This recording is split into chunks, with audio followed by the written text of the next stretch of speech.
Hi, and welcome back to the Interior Collective. I'm your host, Anastasia Casey. Today's conversation is one I think a lot of interior designers are going to feel deeply seen by. I'm joined by Bri Ussery, and together we're unpacking a dynamic that quietly shapes almost every design studio: the split between the visionary and the enforcer. Designers are often asked to hold two opposing roles at once. On one hand, you're expected to be the creative leader, the person with the taste, the clarity, the vision. On the other, you're also expected to enforce boundaries, manage approvals, push timelines forward, and uphold fee structures. But when both of those identities live in the same person, something starts to fracture. In today's episode, Bri and I explore why that split happens, where it shows up most clearly in real projects, and how it impacts everything from client trust to profitability to a designer's sense of authority. We also talk through the structural and operational fixes that help protect the principal's role and keep designers in the visionary role clients believe they're hiring them for. If you've ever felt the tension between leading creatively and enforcing operationally, or notice moments when your authority starts to blur, this conversation will give language and structure to something you have likely been experiencing for years. This season is presented by Leloy, the family-owned home textile brand known for its innovative craft and meticulous design. At High Point Market this spring, Leloy just debuted Rain, a rug collection with a new and rare construction, along with a fresh season of rugs, pillows, and wall art in collaboration with Rifle Paper Co. See everything new at LeloyRugs.com. That's LOLOI Rugs.com, and follow Leloy Rugs on Instagram and TikTok. Today's episode is sponsored by Design Assist, the staffing solution built for interior design firms. Starting around $12.50 an hour, it's professional production support with full-time overhead. Scale smarter with designassist.com/IDECO. That's design with a Z. Hello, Bri, and welcome to the show. I am so glad this is finally happening. Thank you so much for being here. I'm thrilled to be here too. Thanks for having me. I feel like this is such an important topic and something like so close to my heart. So I'm ready to really dive in deep with you on this. But I think to start, Bri, I want to start at a high level. You have this concept of visionary versus enforcer and how there's a split between the two. What do you actually mean by that in the context of an interior design studio?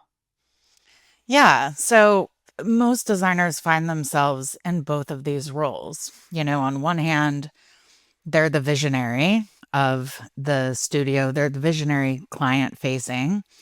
And in that role, they are kind of the bringers of magic. That is where they operate at likely their highest selves.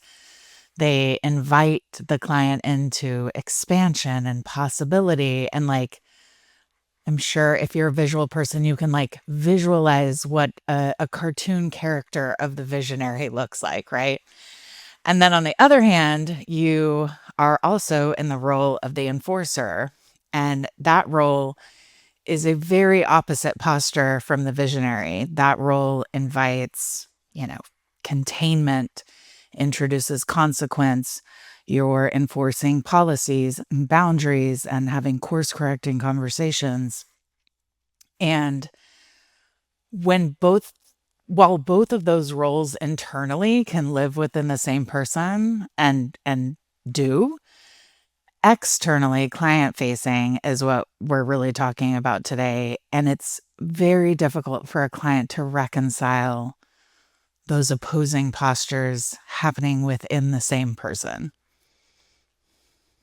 Okay, so we're positioning this not so much in like how you manage your team. We're talking about this just from a client facing side. When do you first start noticing this pattern show up consistently with designers? This opposing force having difficulty for the client recognizing it. And is there a specific moment or is it like a slow realization over time? Yeah, I think for me, because I have the vantage point that I have in working with multiple studios, it's easier for me to recognize patterns. And when I see something happening across multiple studios, regardless of size, personality, it becomes clear that it is a structural issue rather than, a personality issue. And I would find myself realizing that I projects would be going beautifully. And then all of a sudden, my clients were having discussions with me about client behavior. And it was usually after a designer had to show up in that enforcer posture around something. And it could be something pretty benign, like, following up on a late or overdue invoice.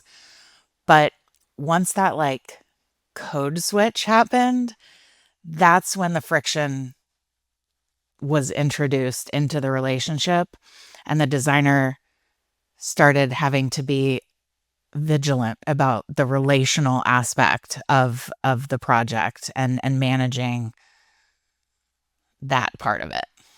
Yeah. Why do you think interior designers specifically are so often expected to hold both of these roles at once? I mean, I think it's a couple of factors. One, just the way most studios are structured, they're founder led. And it is a creative business. So you have the unique position of you are the leader of the creative in your business. And I have never met a designer whose business would benefit from them offloading that responsibility. Um, and then you're also the CEO, you're the founder, your name is on the door. And so you are managing all the financial, all the operational, every aspect of the business, right? And I think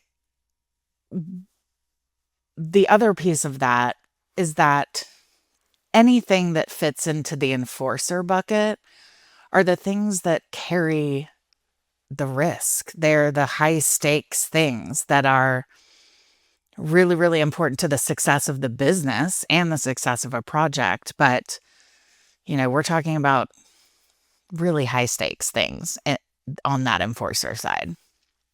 Can you walk me through some of these things that you think are on the enforcer side? Like, what are some of those rules that you think are falling over there? So, someone who's listening can start to wrap their head around, like, oh man, I do need to start to differentiate these two roles.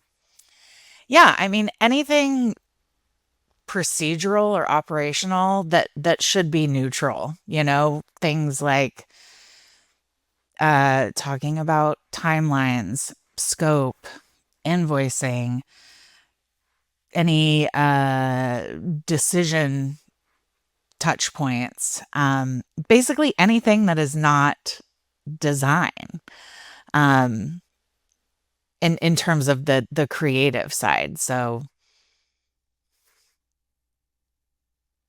and and I think what's difficult is I think we all know that if you look at a project as a whole, we all know that those moments where you get to truly be in that visionary role are kind of few and far between in the full scale of a project. Those touch points with the client where you get to show up in that posture aren't many. And so it's really important that when you do get to show up in that way, you're received in the best way possible, and your leadership around that visionary role is at the altitude at which, you're going to create a meaningful amount of trust there. So let's talk about why this actually happens structurally. What are the like upstream pressures that push designers into becoming both the creative leader and the rule enforcer? And I know you touched on it. I mean, they're usually founder led, but as you mentioned, that when we're talking about hiring, we often talk about a junior designer is probably not actually the first hire you should be making, and it's usually someone on the operations side is what we typically teach at design camp and others. But what are some of the examples or pressures that you see that cause people or prevent people from making this structural significant change? I mean, I think we talked a little bit about it. What prevents a principal from making that change is the fact that like I said, those things are the risky parts of the business. They carry the high stakes. I think also I don't know a designer who hasn't poured a tremendous amount of blood, sweat, tears, financial investment, their whole hearts into their business. And so it's very difficult to not be not have the desire to be so closely enmeshed into every tiny piece of the business. But then I'll also say, from the client's perspective, I think there's upstream narratives around design that cause the friction around the split of these roles, which I could take us down a really long, windy path about that, but I'll keep it to, the topic of this is I think that design is widely understood through the general public. It became legible through beautiful imagery. That's how it's understood. But the reality is that design is a discipline and a practice that is highly rigorous, highly detailed, is not just, the beautiful end product. You are coordinating across multiple collaborators and a broader project team. You're handling financial stewardship of a project. There's so much coordination and sequencing, and we know, right? But that rigor isn't read by the public most of the time. It's not visible. So, like, how much of this do you think comes from how design looks from the outside versus how it actually functions day to day? So, I'm a client, I'm working with my designer, they're the face of the brand, and I envision them being the one holding my hand throughout the whole process. How do you think a designer could start to articulate that that's not how it's going to happen? Well, I will say you are you're the leader of your team. Your team is an extension of your leadership and your authority. So the team is shepherding the client and holding their hand throughout the whole process. But the designers, I want to be clear that the designer still holds that authority, but the like day-to-day execution around the enforcer things get executed by the team. The the designer is intentionally coming in the places where their leadership really matters and can contribute at their highest level. I see it constantly that principals absorb everything by default. Why does enforcement, being the one who has to have the hard conversations, always seem to funnel back to the studio owner, even if you have set up the systems to have the enforcer actually be someone else on the team? Well, it I think a lot of people don't have the right systems, first of all, I will say, in order for it not to funnel back. Because I think, if you have the systems and the rules are in place and you have escalation pathways and all of that, if things are still funneling back to you, that's an ownership problem of the team. But most of the time it's a systems problem where those systems don't exist. And so the team is kind of unsure of where the boundaries lie, and things feel a little flexible or bendable or inconsistent, and so they feel the need to check in and make sure, am I okay to do this? Am I going down the right path here? Is this allowed? Um and then, there's also a capacity problem that if you reach a point where everything compounds, you have enough projects and you're managing many relationships, it's a capacity problem where even if you have that structure in place where a, say, lower level admin person or a, you know, uh, operator type role can execute, at some point you reach a threshold where that is no longer sustainable. And that person that is in charge of the enforcement has to have a little bit more autonomy. It has to be a person that has discernment and judgment and their own kind of authority so that there's not that constant funneling to the principal. Mhm. One thing I've learned just in my own studio, I mean, she's been with us for, gosh, 4 years now, but our studio director, prior to hiring her, I was the one sending invoices. I was the one receiving client feedback, getting it to the team of who needed it to be. And like the moment that got delegated to our studio director, like my life instantly lifted. I could stay friendly and charming and lovely with clients when we did have interactions, but I wasn't not every single email that got sent out was like an emotional decision. There wasn't the weight of like, okay, by sending this, is this going to affect our working relationship? Or I really love that client, so I'm not going to add those extra 3 hours that it took me to spend that I wasn't expecting it to. And so I completely am on board with this concept of visionary versus enforcer. I'd love if you could walk us through in your mind a small to medium sized studio, for example. I'm talking like a team of 5 people maybe. Um what what structure you think helps to uphold these processes so that not everything is bottlenecking going straight back to the founder. Yeah, I think in a smaller studio, there's it's the systems and the structure that has to be in place, and that would include some decision frameworks, who makes decisions, how it's documented, what happens after those decisions are finalized.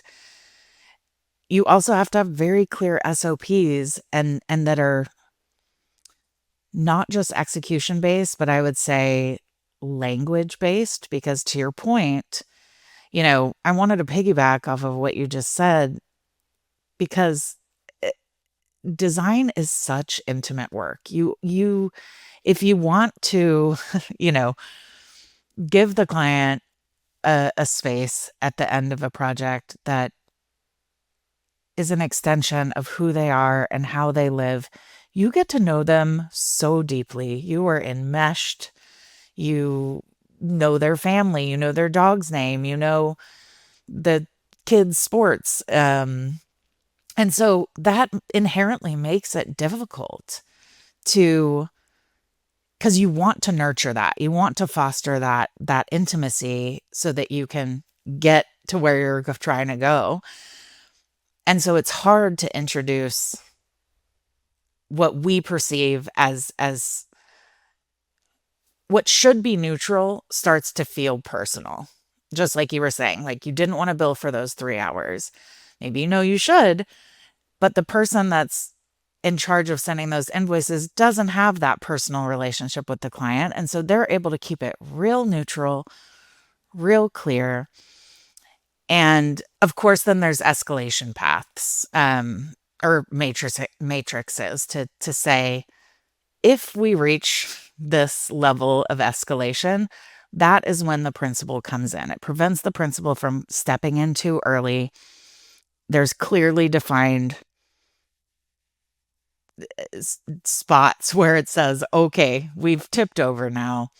Now it's time for you to get the client on the phone or jump in this email thread or whatever. Okay, that is you're blowing my mind right now because I'm like, I've never even considered an escalation path. I'm like, yeah, when Kendall needs me, if Kendall's like, I can no longer handle this, or like you said, I don't know, is this okay for me to send? Then that's when she comes to me. So, what does an escalation matrix like look like? It looks like, well, I mean, it depends. I think it's hard because it really depends on the principal and what they're comfortable with and their personal tolerance for constraint, for ambiguity, for whatever. But I think it looks like thinking through possible scenarios as part of training whoever this person is that is, carrying out the execution part of this is if the client responds to this in an emotional way, then you put it up the flagpole to me. And that could look like, okay, if this happens, you go to the principal, you talk about it, you can strategize, and then the principal could offer some additional context or recommendations and directives of what to do and how to handle that. And that could be like the first step in escalation. But then if it continues, then okay, now the principal comes in and gets on that meeting or gets the client on the phone or responds in that email thread. We are so excited to invite you to dive deeper into the Interior Collective podcast episodes now on Patreon. Unlock access to in-depth analysis, helpful downloads, and worksheets created with each podcast episode. Subscribers gain behind-the-scenes access to additional resources like examples and screenshots of guest spreadsheets, construction documents, and so much more. Your subscription also gets you immediate access to our private community of interior designers and our team of industry experts ready to answer your questions. Subscribe now at patreon.com/The Interior Collective or linked in the show notes. Join the Interior Collective Patreon community and let's continue this conversation. This year, Loloi is pushing beyond what's familiar. Each new textile collection starts with an exploration of materials, crafts, textures, and pattern, and is championed by a passionate, family-led team. A new season of rugs, pillows, and wall art is in stock now, a testament to Loloi's belief in the power of original, enduring design. See them all and connect with your local sales rep at loloirugs.com, LOLOI rugs.com. This episode is brought to you by Design Assist. If your firm is busy but your team is maxed out, Design Assist connects you with highly trained junior designers who support your projects behind the scenes, from CAD and renderings to sourcing and procurement. Founded by Reed Humphrey of Alder & Tweed Design, this model was built to help firms grow without adding massive payroll. With professional design support averaging just $12.50 an hour, you can take on more projects and increase profitability without sacrificing quality. Ready to scale smarter? Go to designassist.com/IDCO. That's Design Assist with a Z. Are you running your design firm with a patchwork of tools?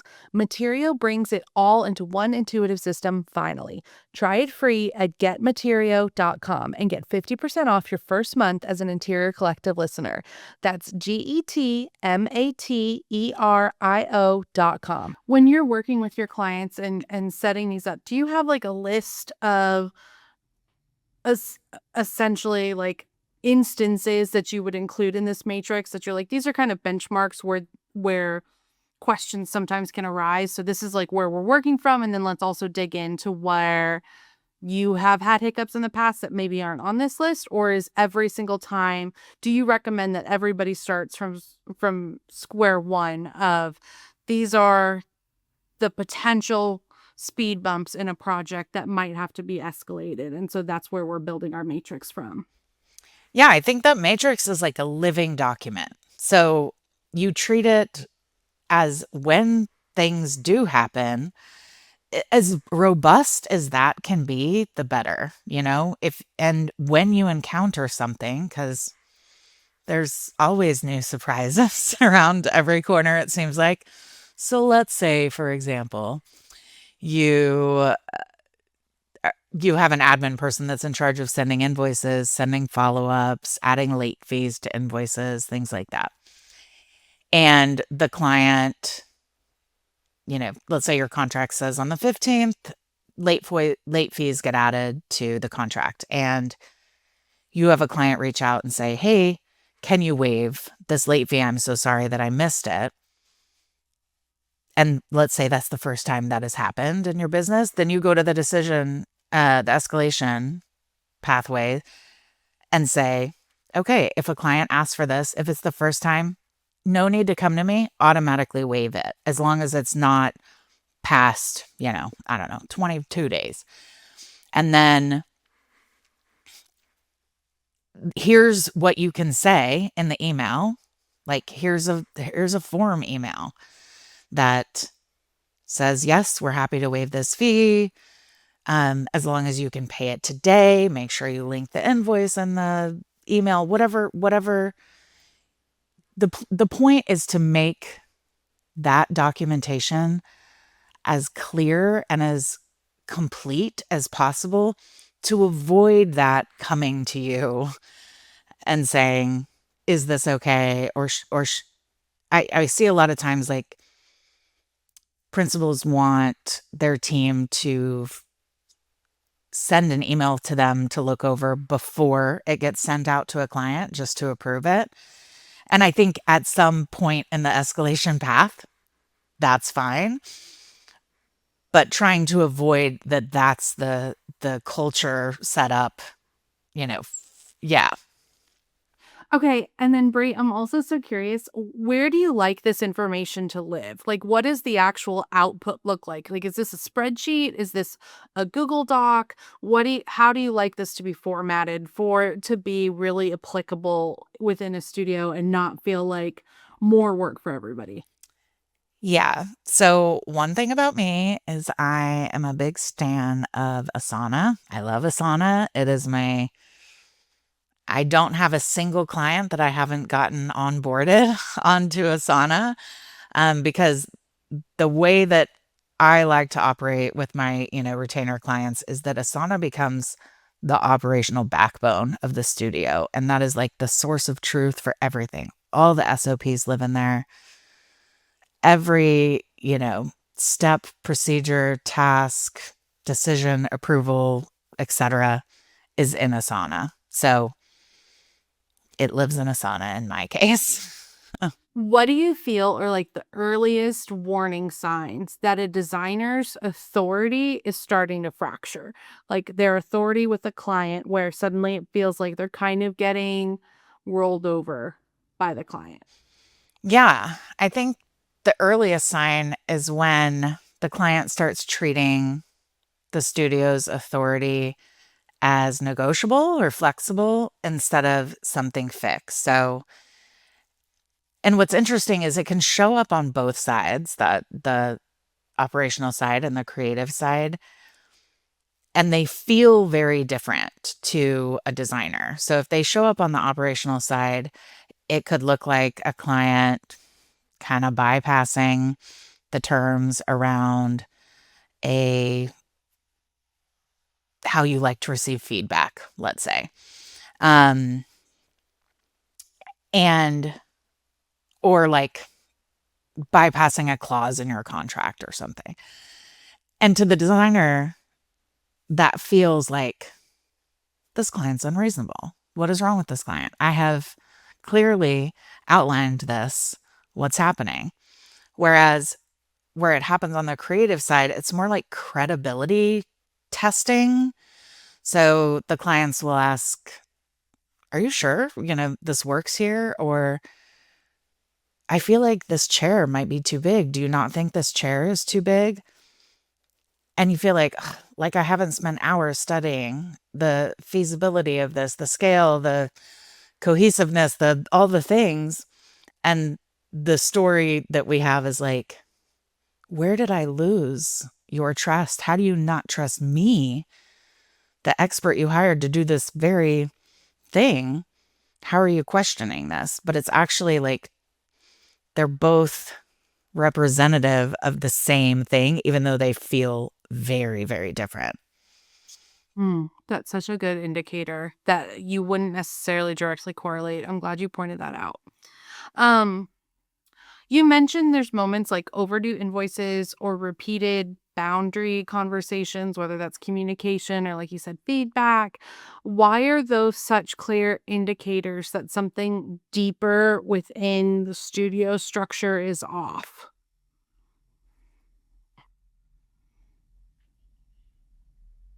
It's because, though, an overdue invoice is not a financial problem or financial situation, and a boundary conversation isn't necessarily really about boundaries. Um it is about that fracture in authority, that something has slipped, something, because in theory, you have a clear contract, you have clear onboarding materials, you are clear in your communication all the way throughout the project, in emails and meeting notes and things like that. And so it does kind of start to make you feel crazy when you feel like you're doing everything right and there's still this pushback. Absolutely. So I think that there's also another level of this, and it's client indecision and how that plays into the dynamic. How does client indecision play into that? And why does a client's indecision often land back on the designer to resolve? I think client indecision is a containment problem or like a container problem. Um, when clients are indecisive, it's because there is room for them to be indecisive.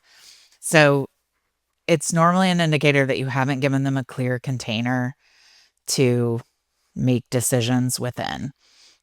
We do a presentation, you have 7 days to give us your clear feedback. It has to be compiled in a single email, written. Of course, we, collect the feedback during the presentation, but if there's any additional feedback, you have 7 days to do that. And then there's a set revision period to apply that feedback. And let's say a client does come to you during that revision period after the feedback window is closed and says, you know what? On second thought, I was scrolling on Instagram the other day and I just saw this really cool tile or this really cool kitchen.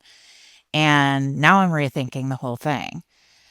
And depending on your studio, you might say, okay, no problem.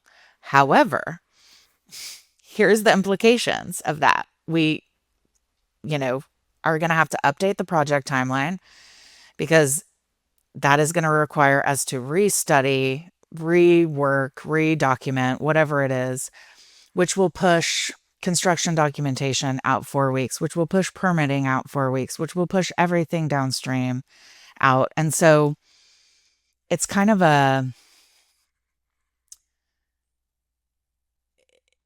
like I said, it's okay to adapt and go along with the client if they're unsure. But I would say most of the time, it's because it feels open-ended. It feels like this is like a loosey-goosey iteration process, and like that there's some sense of like co-authorship of the design or co-creative, when most of the time that's not what we really want. Right. There's just so many things that are affected when even just the tile gets swapped. Um, okay, Bri, in that specific example, someone wants to redesign because they saw something cool on Instagram.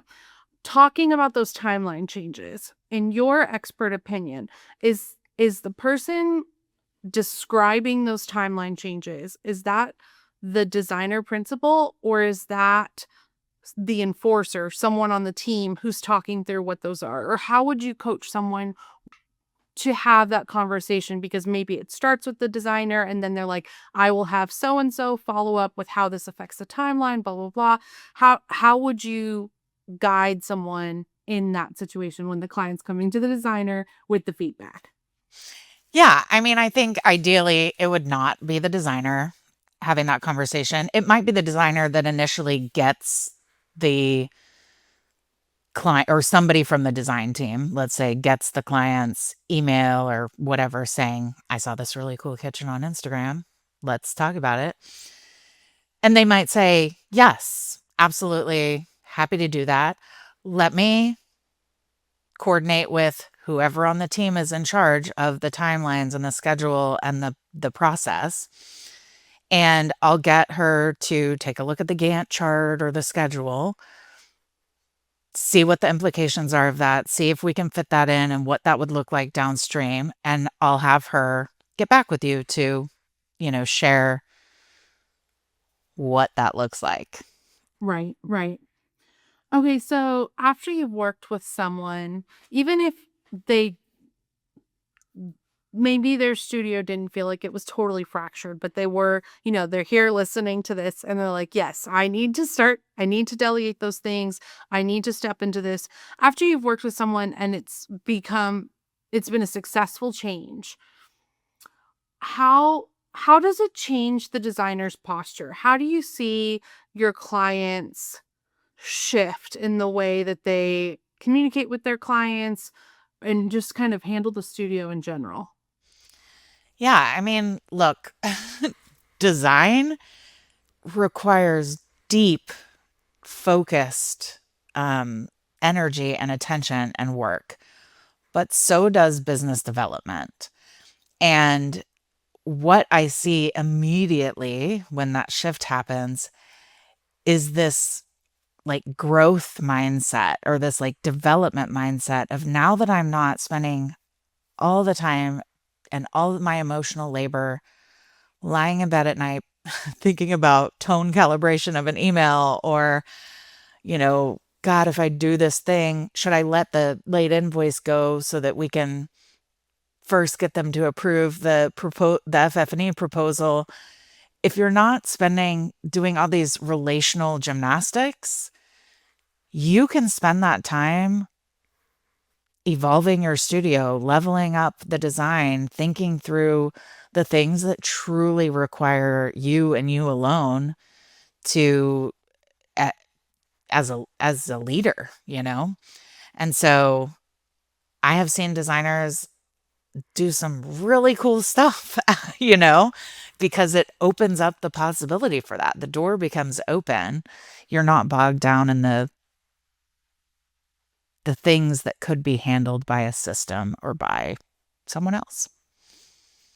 Okay, I want to shift this conversation to through the lens of a client experience. So, as a client, with the very best intentions, I am a lovely client. I'm so great to work with.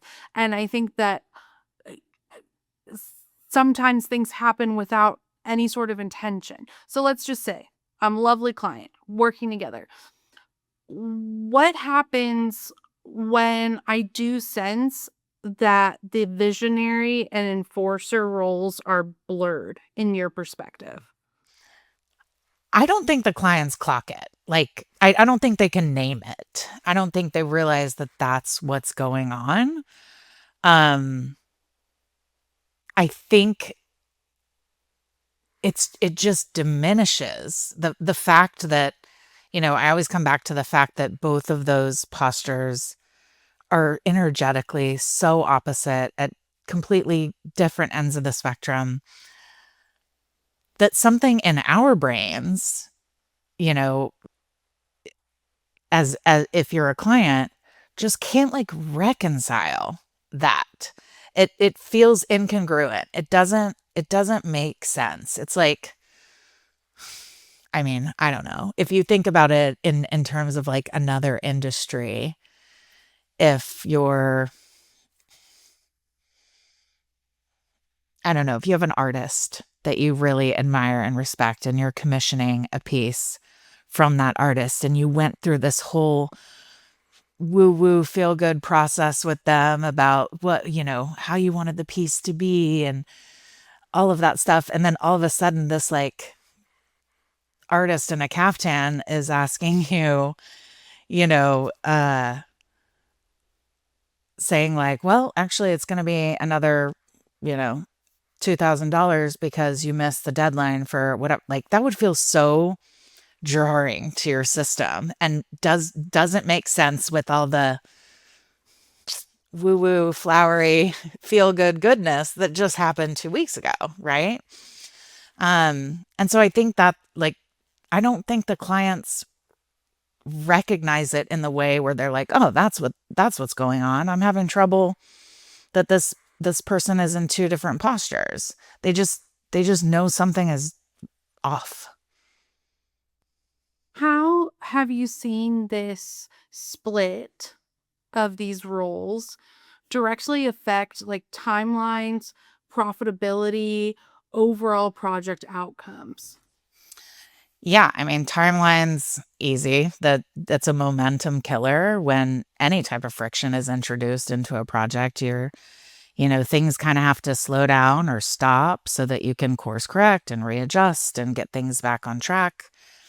In terms of profitability, I mean, we talked about the amount of emotional labor that's happening on this front, and a lot of times that doesn't get billed, or you feel like you can't bill for it. There's a lot of strategy or internal conversations happening of how do we deal with Sally.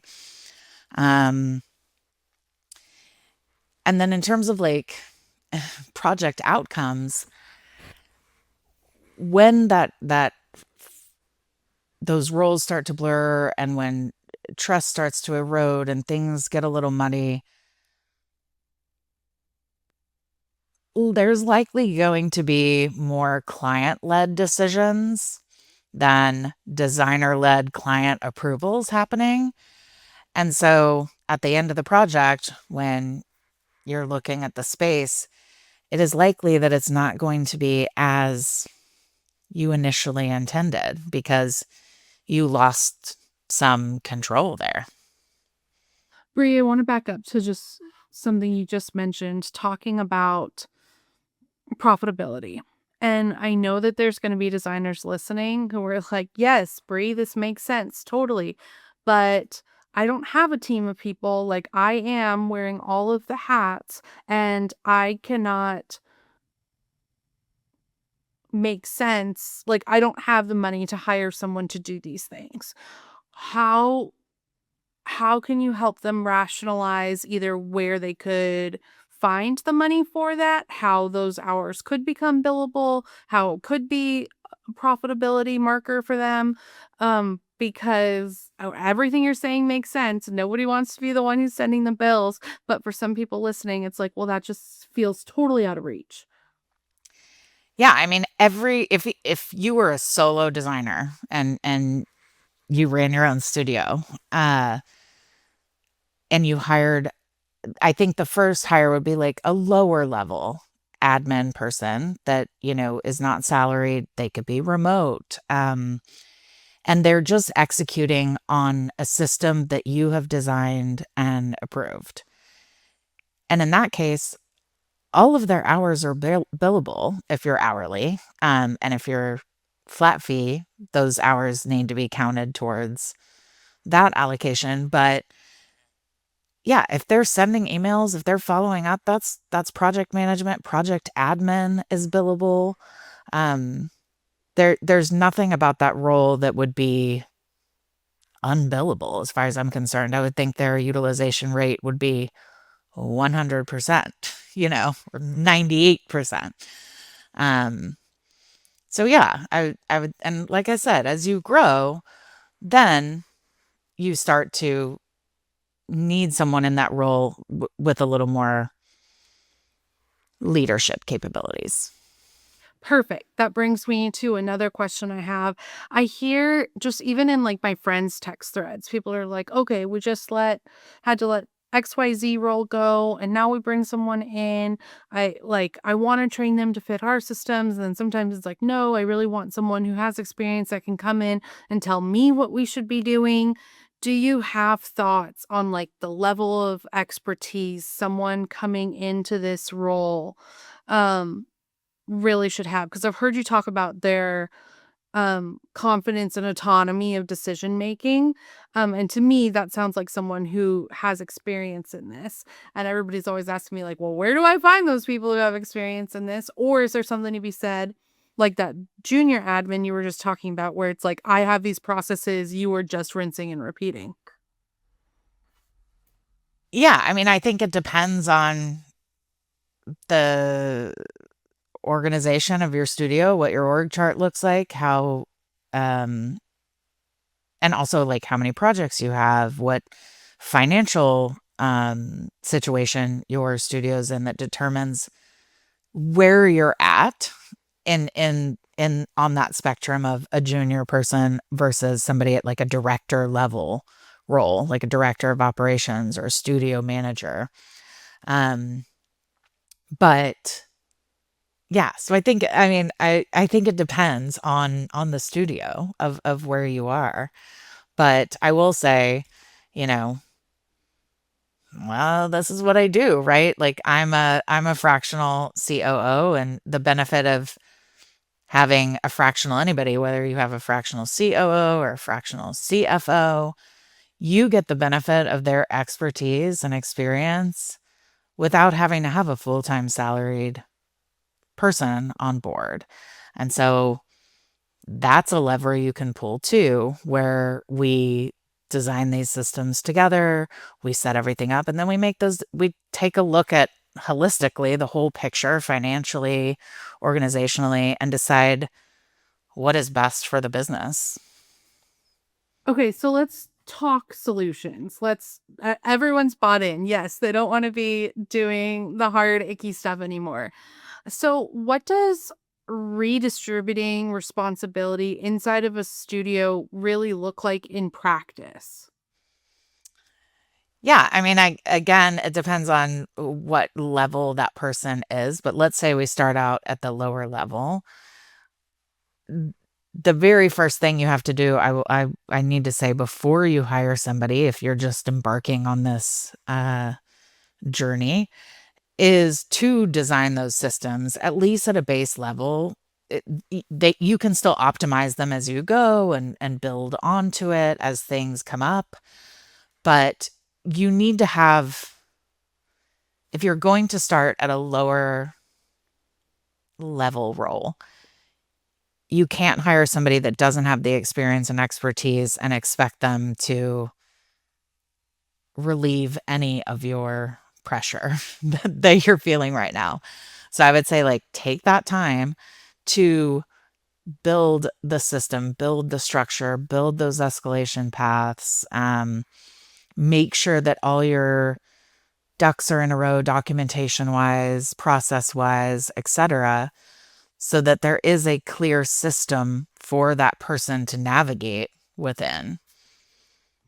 So, when you are onboarding with a studio and you guys are assessing these things, what type of time commitment do you tell your clients to expect? Because this onboarding, like, the concept of writing down all of our processes is so overwhelming, and so it's like, yes, I definitely want to delegate this to someone else. So let's say that I do want to hire someone to do this, a fractional COO, or just, like, I don't know if you even have, like, just packages, like you just set it up and then you walk away, whatever that looks like. um how much, I can't imagine you can do a whole lot without me helping you do that. So, what kind of a time commitment could someone expect to get these SOPs and these escalation pathways really hashed out? Yeah, I wish that there was a magic pill. I wish I could say, 99.99 and you'll get, the whole system and it works for everybody. But I think it's very specific to the client. So in my case, there's a diagnostic period. I take a look at everything. I'm digging through your Google Drive. I'm digging through your software. We're having conversations. And then it's a prioritization exercise first. Where can the biggest impact happen? What's going to make the most difference? Also, like, I don't know, I have a client right now who just started, a month ago, maybe with me. And our priorities are shifted to like the beginning of a client project and process because she's about to onboard a new client. And so, like, while we might want to look holistically and go down other paths after that, the like top priority right now is getting this client onboarded so that they can get that revenue and get the project going. Um, But it is not an easy or a quick process, which is why I would say if you have a smaller team, if you don't have somebody on your team that supports you operationally or even administratively, whatever you can do to document things as they are happening in real time. So let's say you are still in the position where you're the enforcer, you're sending an email to a client about a timeline shift or something. Put and you're proud of that. You feel like I nailed this. This is great. Copy that down. Put it somewhere like in Asana or even a folder in Google Drive. And like it feels a lot less daunting if you can kind of do this as you go rather than sitting down with a blank sheet of paper and saying, "What is my policy on X?" It is like you are doing these things constantly, all day, every day. When you do the thing, try to document it. Mhm. One of the things I always teach my team to do is and obviously we're a super digital company. We aren't like using samples a whole lot in person. But when they are doing something, record your screen with Loom, for instance, and then it'll outline it for you. It'll have chapters bookmarked and it'll essentially have taken the notes for you. And it's a place that someone could go to watch you do what you just did. So, at like the very bare minimum, you can start with just screen recording as you're placing a purchase order, as you're doing a design presentation, any of those things. And that has been really, really helpful. Um, for studios who can't yet hire a full operations role, what are some structural shifts that they can make immediately? I mean, I think exactly what we just talked about. Start with the system, start by documenting things. I love your idea of the loom, especially if it's like a technical or digital um process that you need to have an SOP for, but start there. It's not it's not going to happen, overnight. Um but start chipping away at it now. Do you have thoughts? I've heard other designers talk about this on the show. When it comes to invoicing, do you have thoughts on having an alias email address that's accounting at studio name that is coming still from, you know, the sole principal, sole person show, but it is coming from a different email address with a different signature to help establish those boundaries a little bit? Or do you think that a client sees through that and it doesn't make a difference? I do have thoughts and I have heard this. I'm not a fan of that idea only because I guess my personal barometer for transparency and integrity that doesn't feel aligned with that. I think it's totally okay if you're a solo um, designer running your own practice and you don't need to invent a fake person to take the tension off of that. Um, yeah, that's my thoughts. I'm not. Well, I don't necessarily mean inventing, like, signing it, Sally Sue, but it would just be from accounting. It wouldn't be someone specific. Oh, I see. I mean, okay, that's a decent go between. I've heard it be like invent Sally Ann, and Sally Ann is your, bookkeeper. No, yeah, I mean, sure. Like, why not? As long as you're owning, like, the thing is, you're still the one that's going to have to answer questions about that invoice if there's questions. Yeah, and if you use a software system, like if you're billing time invoices through Harvest or through QuickBooks, that's coming from that email address anyways. I don't think it makes a big difference. We talked about this a little bit, how pricing structure plays into it. I know you said like what you need to consider if you're going flat rate and you have someone in operations, hourly, same way. Um, for someone who is billing hourly, and let's say that they operate their studio with pricing tiers, operations is at a different price point than the lead designer, principal designer. Do you have any thoughts as to someone who says, okay, this is technically going to be a pay cut because operations is, those billable hours are only $95 an hour, but I'm at 250. Well.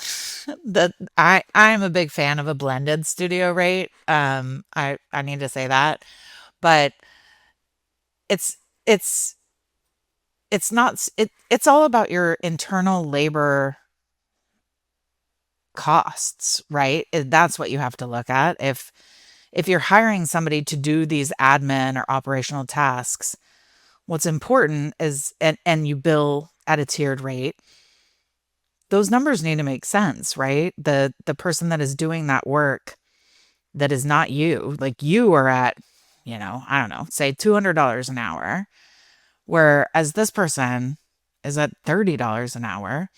Again, yes, you're not getting the revenue from billing at your $250 an hour rate or whatever, but that is opening up time for you to spend your high value, high dollar time doing something that much more deserves your time. That Or, likely, that, having dinner with your family oh, or sure. I mean, who needs that? Um, but yeah, I mean, I think your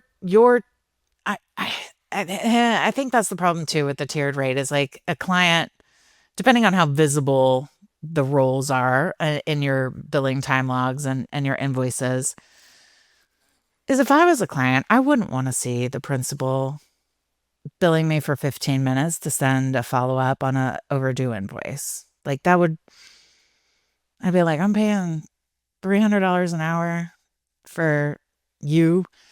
Um, but yeah, I don't know. But I will say, I want to say, in terms of like hourly versus flat fee, it doesn't really change this dynamic, but it makes the profitability piece of it much more visible depending on your billing model because it's likely going to get absorbed in a flat fee model unless you've kind of planned for the worst case scenario. Whereas if you bill hourly, you can bill for those internal conversations about what are we going to do about Sally or all the follow up in the email and the conversations that are being had. So, yeah, it just makes it a little more, there's a mechanism built in to tolerate that extra labor a little bit more. And Bri, because you brought it up, I would love if you could dig in a little bit to the blended studio rate you just mentioned. I'd love to know why you love it. You touched on like one aspect, but I have a feeling you probably have more than one bullet point as to why you believe a blended rate is a really good option for people to consider. Yeah, I think number one, it removes that question of who should be doing this. You don't have to spend, that extra labor of being like, we should have, our junior designer do this instead of our senior designer so that the client doesn't get billed at that rate, even if it would better serve the project if the senior designer did it. It also signals, I think, a mature and highly talented team to the client. If you have a blended rate, it's like, yeah, this reflects the level of seniority and talent that our team has. Um, and it also, for me, personally, God, it makes my job so much easier. And it makes the principal's job so much easier when trying to calculate things or estimate things or in your financial spreadsheets that you have working on the project. It's so much easier to forecast, to calculate, to do quick back of the napkin math when you have a blended studio rate. And you're using the term blended, which I actually hadn't heard before. So thank you for teaching me that amongst all the other billion things you taught me today. When you are calculating that number, you use the term blended. Does that mean that you are possibly lowering whatever that top principal rate was slightly to kind of average the number out? Or it's like whatever you think the top principal rate was in the past, like that's your studio rate? Well, I mean, it depends on what that was. Sometimes I come in and my clients are across the board under billing as far as, I'm concerned. And so that blended rate becomes higher than what the principal was, billing. But if I would say their billing tiered billing was more in line with like what I thought was appropriate across the industry or based on their studio, then yeah, again, it's much more an exercise in looking at the internal labor costs of each of your employees and making sure that there's a balance there in your blended rate that leverages the lower cost labor in the appropriate places, and same with like the principal who's the highest internal labor rate. You want to make sure that there's a balance there profitability wise. Okay, I have a couple rapid fire questions to get through before I ask you specifically about getting to work with you and what someone could expect. So, where do you see designers unintentionally or unknowingly undermining their own authority during the proposal and contract stages? I mean, I think I will try to rapid fire answer. Contract is not the place for branding. It's not the place for vibes. It's not the place to add flexible language. It is signaling your authority, your professionalism, and consequence, right?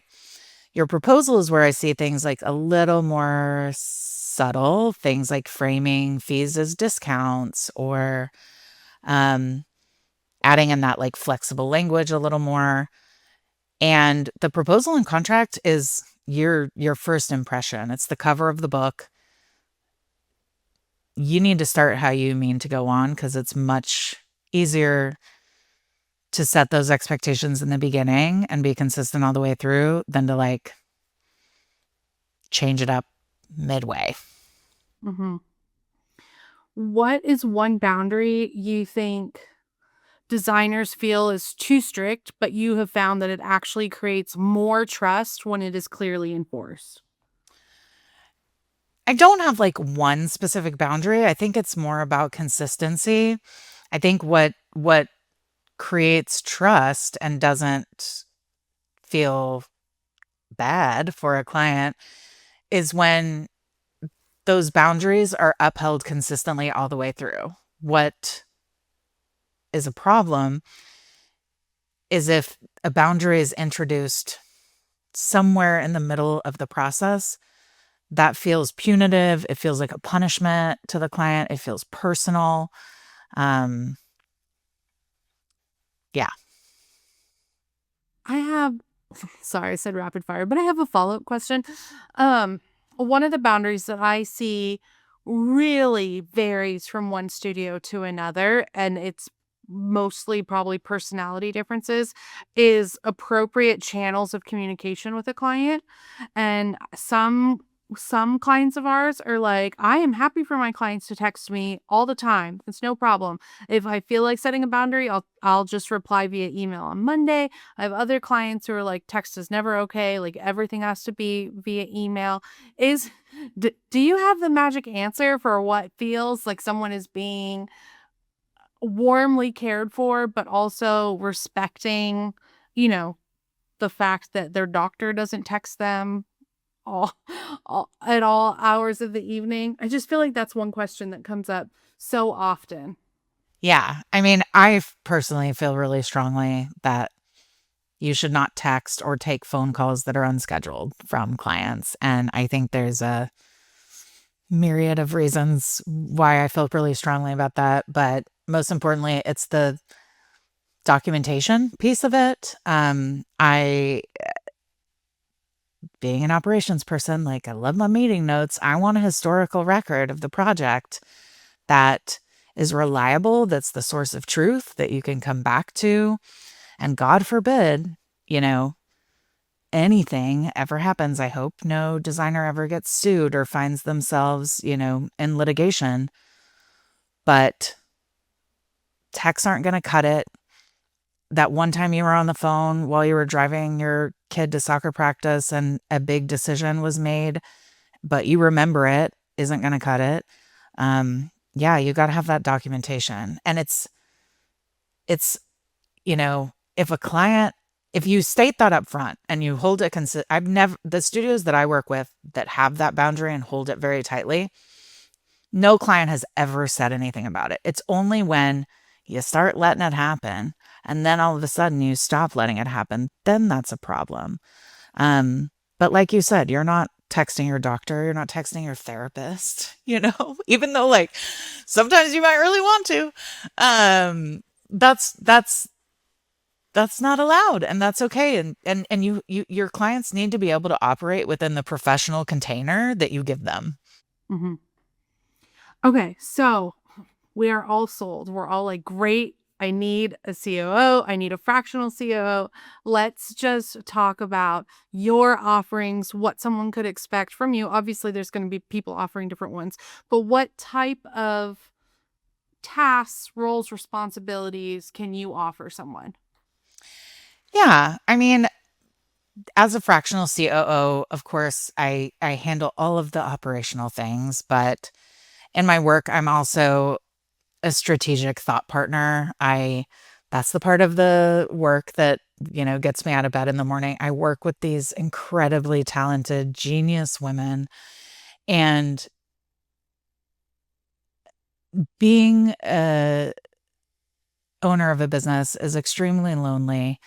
And it's really nice to have another adult in the room. It's nice to have another brain in the room.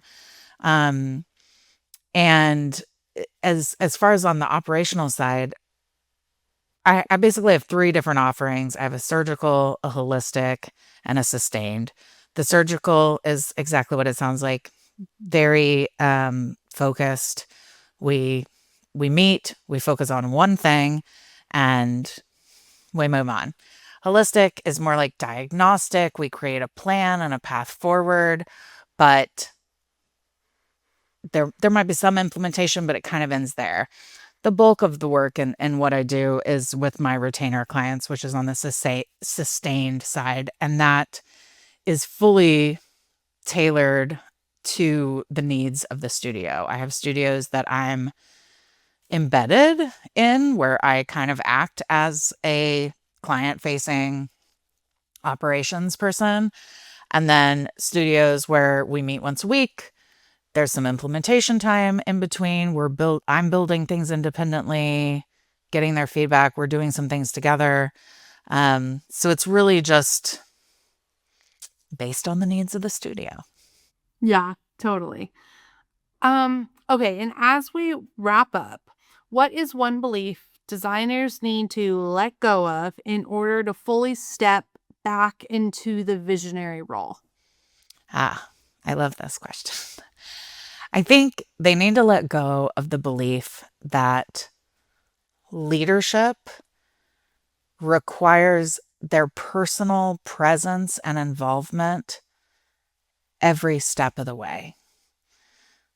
It's something that is set, it is fixed, it permeates throughout everything and is understood by the team, by the client, so that it doesn't require your constant vigilant presence the entire way through. I love that. I feel that so deeply. And I hope everyone listening does too. Bri, this has been fantastic. This conversation was long overdue. Thank you for giving me so much of your time today. You've given me so much to think about. All right, fine. I will get on Asana and I will start writing down our SOPs. Thank you so much for joining us. Oh, thank you. I loved it. For more in-depth analysis of this interview, including exclusive downloads, examples, and more, don't forget to subscribe to the Interior Collective on Patreon. We are building an amazing private community of interior designers and industry experts open to candid conversations and answering questions. Join us on Patreon in the show notes or at patreon.com/The Interior Collective. Thank you so much for tuning into this episode. Producing this show has truly been the honor of my career, and I cannot believe I get to have these conversations. A big, huge thank you to our production team at IDECO Studio and Quinn Made. Your contribution literally makes this podcast feasible. And the biggest thank you to you, our listeners. Your sweet notes, DMs, and reviews mean so much to us as we work to keep our show free and always accessible. Until next time, I'm Anastasia Casey, and this is The Interior Collective, a podcast for the business of beautiful living. A very special thanks to our presenting sponsor, Loloy, the makers of beautifully crafted rugs, pillows, and wall art, and to our episode sponsor and season partner, Design Assist, the staffing solution built specifically to support and scale interior design firms.